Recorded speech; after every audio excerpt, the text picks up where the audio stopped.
My heart pounded within my chest as I cradled my dear son, warm and breathing in my arms. Fear gripped me, knowing that the woman standing before me feigned a claim on my child. The woman's cunning eyes met mine with a coldness that made me shudder. She was unyielding, claiming that my baby was her own. In the heart of Jerusalem, we were presented before King Solomon, the man known for his wisdom and fairness. His countenance was stern yet thoughtful. The other woman told her lies with conviction, weaving a tale of how she, not I, was the true mother. I could do nothing but watch as she spewed falsehoods. With the claim laid before the king, I was asked for my version of events. I spoke the truth, my voice shaking but resolute. I explained how the other woman's baby had died in the night, and in grief, she swapped our children while I slept. King Solomon listened attentively, his face unreadable. With our testimonies delivered, the room was heavy with anticipation. King Solomon remained silent, his expression contemplative, a calm before the impending storm. The king finally spoke, his voice echoing throughout the room. His words struck fear into my heart. "Bring me a sword," he commanded. A guard promptly brought the sword, offering it to the king. I watched in terror, holding my baby closer. Why did he need a sword? King Solomon proposed a dreadful solution, his words chilling me to the bone. "Divide the living child in two. Give half to one and half to the other." My heart sank. Could a mother live with half a child? The thought was repulsive. I stared at the king, stunned into silence.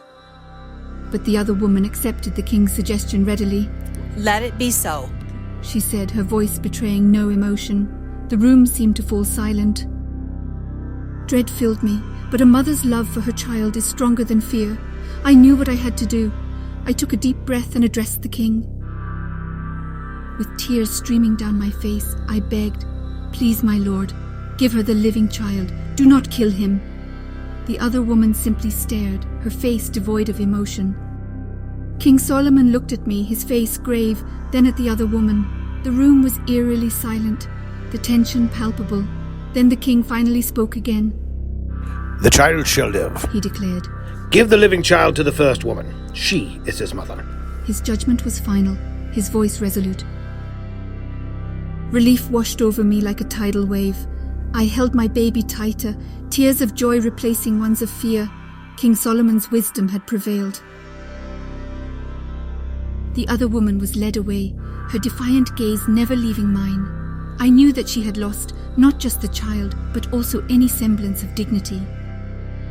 With my baby safe in my arms, I bowed low, expressing my deepest gratitude to the king, whose wisdom had saved my child.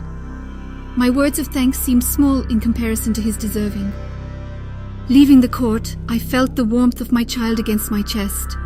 He was mine, my sweet boy, saved by the wisdom of the king. I thanked the heavens for sparing us. I realized then the depth of a mother's love.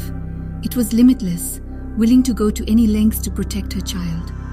My heart was full, embracing this enlightenment. Back at home, I held my son close, gazing at his peaceful face. His gentle coos echoed in the quiet room, a soundtrack of contentment. The love of a mother could move mountains, I realized. I thanked God for the strength he had given me, for the courage to fight for my child. As I rocked my baby to sleep that night, I whispered prayers of gratitude. God had been merciful, saving my baby from a cruel fate.